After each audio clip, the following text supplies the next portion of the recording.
Hello दोस्तों, स्वागत है आपका एक और नई वीडियो में। आज की इस वीडियो में हम करने वाले हैं कल्पित माध्य विधि से माध्य निकालना। कैसे निकालते हैं माध्य कल्पित विधि से।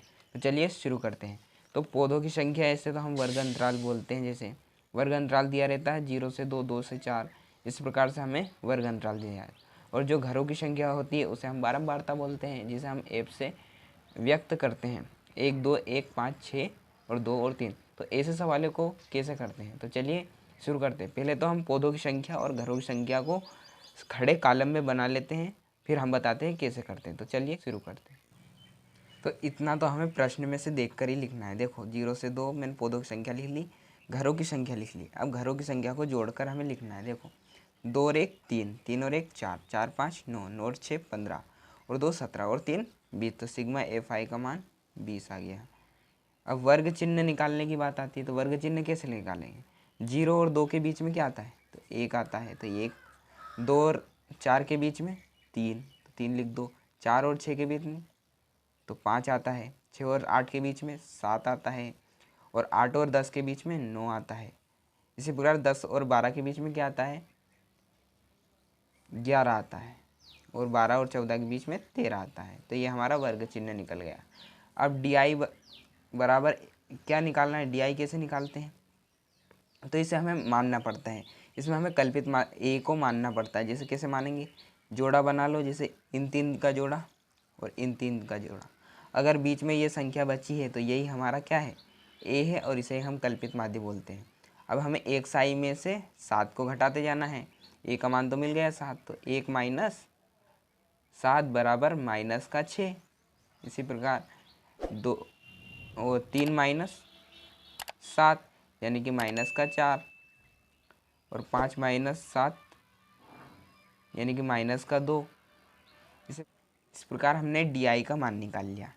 अब डी आई का मान निकाल लिया। अब F I into D I का मान निकालेंगे। तो इसे कैसे निकालेंगे? देखो जैसे घरों की संख्या है और डी आई का मान है, तो इन दोनों का हमें गुणा करके लिखना है। तो यहाँ पर 1 है, यहाँ पर -6, इन दोनों का गुणा करेंगे तो -6 आएगा। फिर 2 का गुणा -4 में करेंगे तो -8 आ जाएगा। और 1 का गुणा -2 में करेंगे तो -2 आ जाएगा। 5 का गुणा 0 में किया तो 0, 6 का गुणा 2 में किया तो 12, और 2 का गुणा 4 में किया तो 8, और 3 का गुणा 6 में किया तो 18। अब क्या करना है?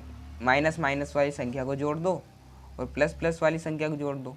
तो माइनस के 6, माइनस के 8, माइनस का 2 कितना हो गया? 8 6 14 और 2 16। तो माइनस के 16, और 12 8 20, और 20 और 18 38।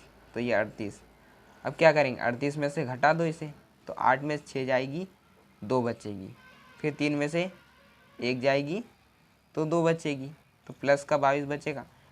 ठीक है, तो sigma F I D I का मान क्या आ गया? 22 आ गया हमारा। और हम कल्पित माध्य विधि से कर रहे हैं, तो कल्पित माध्य का सूत्र लगा दो और आंसर आ जाएगा हमारा। कल्पित माध्य बराबर क्या होता है? x बार बराबर a plus sigma F I D I बटा सिग्मा एफ आई। देखो a का मान क्या निकाला था अपन ने? यहाँ पर 7 निकाला था, तो यहाँ पर 7 रख दो। 7 plus sigma F I D I का मान क्या है? 22 है, तो 22 रख दो यहाँ पर। बटा सिग्मा एफ आई का मान क्या है? ये देखो 20 है, तो 20 रख दो। अब 20 का भाग 22 में लगा दो तो कितने जाएगा? तो ये जाएगा आपका 2 से काटते पहले, 2 एकम 2, 2 एकम 2, फिर 2 इधाई 20। तो 7 प्लस 11 बटा 10। अब 10 का भाग 11 में लगा दो, 10 भागित 11 यानी कि 10 एकम 10। एक बचा, पॉइंट लगा दो, 0 बढ़ा दो, 10 एकम 10। तो ये हो गया। ठीक है, तो 1.1 आया, तो 7 में हमें क्या जोड़ना है? 1.1 जोड़ देना है। कैसे जोड़ेंगे? 7.1, 7.0 1.1, तो क्या आ जाएगा ये हमारा? तो 8.1 आ जाएगा। तो यही तो हमारा आंसर आएगा, 8.1। यही हमारा आंसर है और यही हमारा माध्य है।